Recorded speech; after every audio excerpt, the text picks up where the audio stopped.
Muito obrigado, bom dia a todos.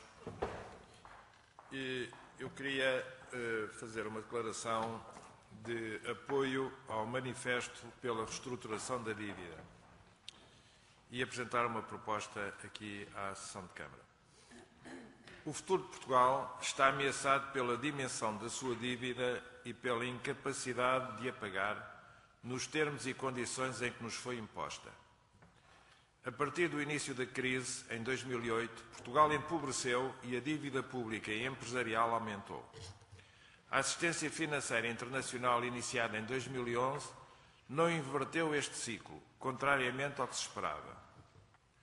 O investimento estagnou, o desemprego cresceu e os salários e pensões diminuíram assustadoramente. Os governantes prometeram soluções, mas só criaram problemas. Prometeram melhores salários e pensões, mas os cortes nuns e noutros sucederam-se continuamente. Prometeram a criação de riqueza, mas o país empobreceu. Exigiram austeridade para reduzir o endividamento do Estado e das empresas, mas o endividamento cresceu. A dívida pública atinge atualmente cerca de 130% do PIB e o endividamento externo, público e privado, ascende a cerca de 225% do PIB. A assistência financeira internacional foi pedida como uma solução, mas transformou-se num grande problema. Foi isso mesmo que vieram dizer recentemente 70 personalidades no manifesto Preparar a reestruturação da dívida para crescer sustentadamente. Políticos, cientistas, gestores e homens de cultura tiveram a lucidez e a capacidade para consensualizar um caminho alternativo para que o país seja capaz de sair da crise. A primeira lição a tirar deste manifesto é de que o consenso é possível e que há soluções alternativas àquela que tem sido apresentada aos portugueses nos últimos 3 anos.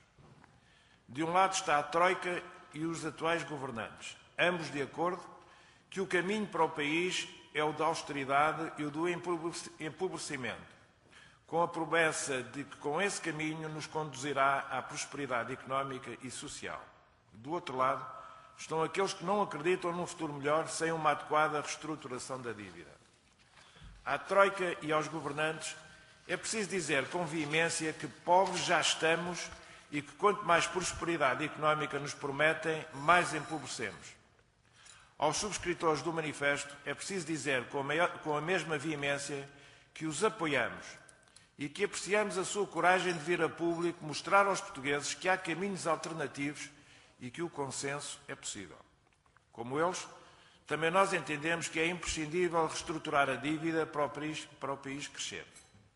Portugal tem de escolher entre a austeridade e a reestruturação da dívida. Já sabemos onde a austeridade nos conduziu nos últimos 3 anos.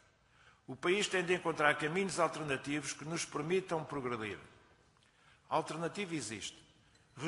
Reestruturar pelo menos a dívida acima dos 60% do PIB, baixar significativamente a taxa média de juro e alargar os prazos da dívida pelo menos para 40 anos.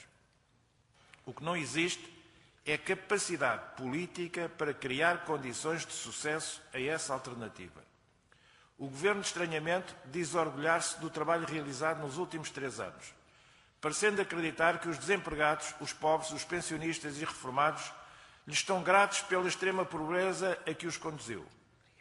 Enquanto esta arrogância política se mantiver, vai ser difícil ao país e não será paga nas condições e prazos atuais.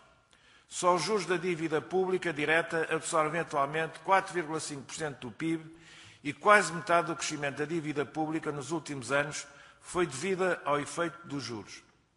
Ao recusar a solução alternativa da reestruturação da dívida, o Governo está a ser responsável pela falta de consenso nacional para sair da crise. Entretanto, a dívida do Estado não é só um problema do Governo Central, é também um problema das autarquias. Por isso mesmo, os vereadores do Partido Socialista propõem à Câmara que aprove um voto de apoio ao manifesto, preparar a reestruturação da dívida para crescer sustentadamente e solicita ao Governo que se disponibilize para um consenso nacional tão amplo quanto possível sobre a reestruturação da dívida. Muito obrigado.